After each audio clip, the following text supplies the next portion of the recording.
I think that just about every woman alive today has had one of those kind of weak moments in their lives, typically around middle school or high school age, where we thought that if only we could just change our sense of style in just the right way, our lives would instantly improve. I know I went through that for sure. The summer before ninth grade, I thought I had, the master plan. I'm gonna be a new person this year. I thought to myself, I'm gonna start wearing a little skirt and like a big hat, and then everyone's gonna see how totally cool and sophisticated I really am. And they'll stop calling me homophobic slurs and throwing things at my head in the hallway, and my life will be amazing. You'll see. You'll all see. Yeah, it didn't work. Not even a little. But you know who it kind of worked out for? Manny Santos of Degrassi TNG fame. You've all seen the transformation. You've all seen its success and its consequences. And I want to recap it all together with you today. Let's talk about Degrassi TNG Season 3, Episode 3, titled You Got the Look. The story starts with the Degrassi soccer team and Spirit Squad returning from an away game. The Degrassi team apparently killed it this time, so they're all super hyped up. And according to Spinner, some guy named Sully was the real hero of the day. Turns out that Manny Santos has a crush on Sully, and when she spots Sully, she goes to congratulate him for how well he did. But Sully gives her such a rude and dismissive response. Like, yeah, thanks a lot. Now, will you get out of the way of all the hot girls that want my attention? Manny asks Paige and Spinner if they think that Sully would like her back, and they don't sugarcoat it. So you think he'd be interested? In you? Oh. Spin doesn't want to be brutal, so, I will. Neither of them think that Manny is Sully's type. Paige reassures Manny that she can think of just so many guys that Manny would be totally adorable with, but Manny's all, I don't want to be adorable. Bunnies and puppies are adorable. So Paige advises Manny that becoming non-adorable is as simple as just changing her look. We cut to the next day when school's about to start. Emma and Manny are walking up to the entrance together, and Manny's got this huge baggy sweater on. Emma's going on and on about this environmental club she's excited to start. It's her big mission of the year. And Manny's like, that's cool, Emma, but you want to know what my mission of the year is gonna be? I want to be hot. She unzips that sweater to reveal the little tube top she's wearing underneath. I've always wondered how fictional girls with strict parents are able to afford entire secret wardrobes like that. Or maybe the tube top was a hand-me-down from Manny's older brother, who she mentioned once in season 1, and then he never actually appeared in the show or had seemingly any impact on Manny's life afterward. Maybe their parents disowned him for being too slutty. Anyway, JT spots the girls as he's rolling by on his skateboard, and Manny's new look captivates him so much he crashes directly into somebody's poor car. We cut to science class a little later. The class is supposed to be watching a video, but JT's way too distracted by Manny. She keeps catching him staring at her. JT pivots into this bit about how he does doodle interpretation. Yes, this is how he flirts, and Liberty is so not here for it. Doodle interpretation. Later after school, Emma and Manny head to the mall. Manny's filling Emma in on how much JT was flirting with her at school, and Manny makes it clear that she enjoyed the attention, even though Manny's ultimate goal is to start getting attention from more high-value boys such as Sully, which means she's ready to take things up a notch tomorrow. And what better way to do that than with a massive electric blue accessory thong? I love how Manny's like, what do you think? And then she holds it up next to her face. Like, yeah, Manny, that thong's really gonna bring out your eyes. Emma's not exactly into the thong idea, but she doesn't exactly discourage Manny either. At this point, I honestly think that rebellious activist side of Emma is getting a kick out of Manny trying to make some waves in her own way. Next thing we know, we get to see Manny's new G-string plan put to the test at school the next day. As over the top as this entire sequence is, it is is possibly one of the most memorable scenes in all of Degrassi TNG. I remember watching it for the first time and just cracking up at everyone's reactions as Manny walked by. For real, they captured early 2000s female fashion trends perfectly here with Manny. I mean, that hat, that off-the-shoulder top, and of course that accessory thong. Yes, girls dressed like this. I was there. We see JT and Toby coming from the other direction down the hallway, and JT is still processing his newfound attraction to Manny. Meanwhile, Toby's pretty unconcerned by it. He's basically like, yeah, man, we're teenagers now. It's okay to think your friend is kind of hot, just like, don't freak out or be weird about it. JT's like, yeah, man, you're right. This is no big deal. Manny is still the exact same person she was before all of this. But they turn the corner directly into the path of Manny's thong parade, and poor JT goes completely stupid at the sight of her.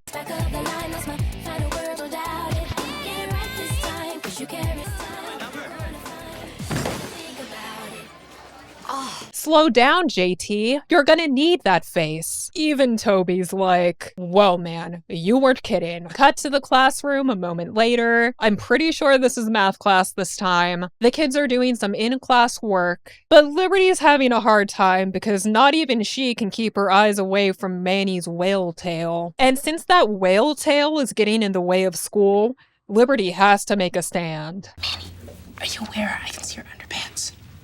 Are you aware that I don't care? I do feel for Liberty here, though. She's just trying to do some math. She didn't want to participate in Manny's explicit self-confidence exercise. In fact, Liberty tells Manny that her self-confidence must be pretty damn low if she has to show off her entire body. But Manny asserts that it's none of Liberty's business what she wears, which is also true, but Manny's still violating the school dress code with her underwear antics, which Liberty practically promises to report her for. Tread carefully, Liberty, because right now, Manny is perfectly dressed for a Hurricane Rana off the top rope. Later, at lunch, Manny is helping Emma pass out pamphlets for the new environmentalist club, and thanks to Manny's new look, they're actually getting rid of a lot of those pamphlets. Meanwhile, JT is still staring at Manny from afar, and Toby's telling him to just ask her out already. JT finally gathers the courage to shoot his shot with Manny. True to form, JT attempts to woo Manny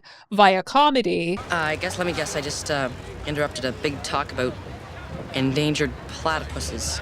Something a bit more serious. What's more serious than a mammal that can lay eggs? But unfortunately, before JT can get to the real question at hand, Sully realizes that Manny exists. Now he can see her. He cuts the line and he asks Manny if she's gonna be at that environmentalist club today. Cause if she is, he's gonna think about joining. After Sully leaves, JT tries to pick up where he left off, but it's no use. Because in the same way that JT is captivated by a pair of lowriders, Manny can't process shit after Sully says more than a couple voluntary words to her. We flash forward to the environmentalist club meeting. Emma's trying to get down to business with this whole club agenda, but unfortunately, every boy that showed up today is only here to vie for Manny's attention. There are literally boys on the other side of that big window who are just staring at the thong all lunch period, like they can't believe this is really happening. Look at this one guy who keeps motorboating his friend in excitement. Like, what the fuck? Also, I just can't get over the fact that Emma's first order of club business for the year is, boycotting the evil tropical hardwood toilet seat industry. Poor girl is trying so hard to just do the activism work that she was born to do, but not a single person is listening to her. JT and Toby eventually arrive, but Sully beats them to Manny. He's pretending to be really interested in, like, what her name is and stuff like that. And the scene closes on this absolutely incredible Emma Nelson line. Tell them that by buying the toilet seat, they're destroying the rainforest. Our planet's lungs. After that, we cut to, after school.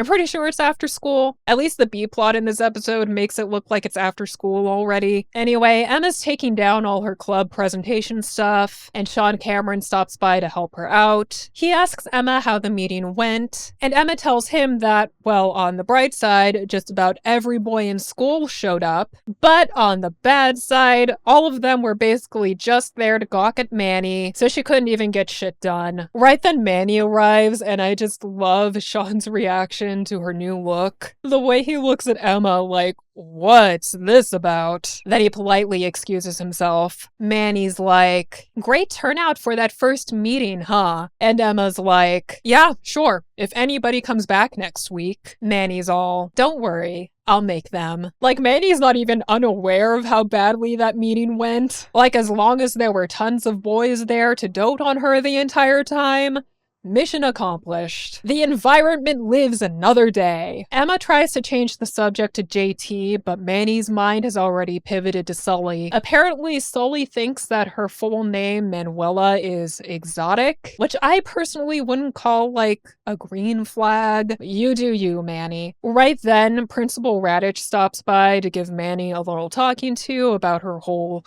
code of conduct breaching outfit situation. He gets straight to the point. He's gotten a lot of complaints. The crop top's no issue, but she really can't be walking around with her underwear out like that like she's been doing all day. Manny's like, But lowriders are in. Manny, lowriders are the devil. I know from experience, and I guarantee in 2025 you'll feel the exact same way. I'm wearing high-waisted pants for the rest of my life. I don't even care if it's out of fashion. My body needs containment. Anyway, with this Radich wrench now thrown in the works, Manny has to carefully consider her next fashion escalation. We cut to the next day at school to see how she's gonna handle it. Emma walks into school alone, and she finds Manny at her locker, back in that baggy old sweater. Emma goes to console Manny at first regarding the Radich interference yesterday, but Manny doesn't seem too discouraged. And we see why when she unzips her sweater again to reveal a much shorter crop top and a lot of midriff on display. Emma's like, Manny, seriously, are you trying to get suspended? And Manny's like, Radich said no visible underwear, remember? Do you see any underwear? No. That's right. Because I'm not wearing any. And Emma looks rightfully concerned as Manny saunters on her way. We flash forward to today's science class, and I guess today's lesson is, feeding the frogs. This must not be the honors biology course. Miss H volunteers Manny to feed the frogs, and as Manny goes up to the front of the class, this dangerous music kicks in. All the boys' eyes are glued on her. Manny unfortunately drops the little frog food canister, so she bends over to pick it up. The denim is slipping dangerously, and all the boys lean in to get a closer look. Wait, Liberty? I mean, I guess we know by now that Liberty just hates looking at underwear. But maybe since Manny's not wearing underwear today, it's just time for Liberty to consider bisexuality. Liberty, how Degrassi of you. Unfortunately for all the class creeps, JT's panic sets in when he realizes that Manny, his longtime friend who's more than just an object, is about to overly expose and embarrass herself. So JT leaps into hero mode. He jumps in front of Manny just in time to cover her up. So JT ends up feeding the frogs instead. And as Manny walks back to her seat, she does look like she knows what almost just happened, and she's a little embarrassed. I mean, that's the hard truth of women's fashion, isn't it? All us millennial girls had to go through it when we were experimenting with all those fashionable, grown-up pieces of clothing. Because at first, we were just focused on all the positive attention we might get, but we didn't know enough to know exactly what we were signing ourselves up for, as in constantly adjusting pieces of clothing to stay in place, losing our mobility to tight pants and high heels, and then people judging us for either being superficial or slutty, etc. Because we were still kids back then,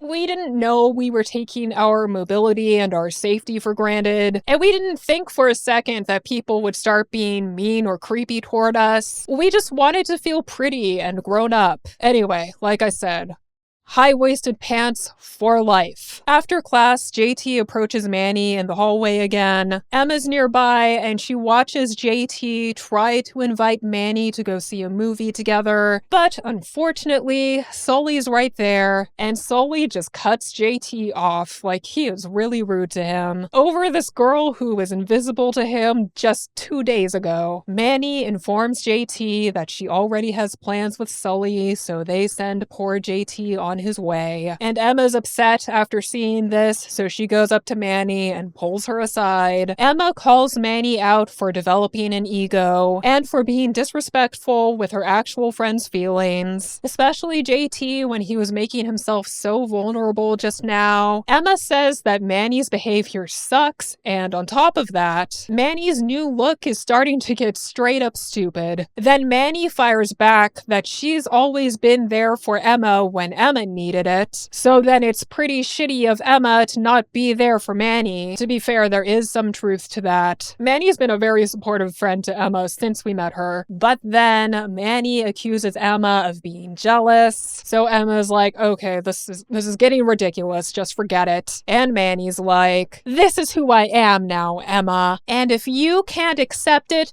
then just don't talk to me anymore. So Emma's like, all right. The very last scene of the episode, we see Manny sitting by herself at the dot. She watches JT and Emma pass by the window. Then Sully comes over with their coffee and he asks Manny if something's wrong. Manny says that everything's fine, but she makes eye contact with Emma and JT, both looking disappointed and embarrassed, respectively. And then Manny looks really sad. This is a really good Cassie Steele acting moment, in my opinion. She really captures a teenage girl who thought she got exactly what she wanted until about 5 seconds ago when she realized she sacrificed way too much to get there. And that's the end. This episode was great for a lot of reasons, including being one of the most memorable Degrassi TNG episodes ever made, and for showing the show's young audience that while there are some benefits to experimenting with your clothing and your self-expression, you should never change your appearance for external validation, nor should you prioritize your appearance over your friends. But that's enough from me for today. Remember to wear a belt today, and I'll see you next time.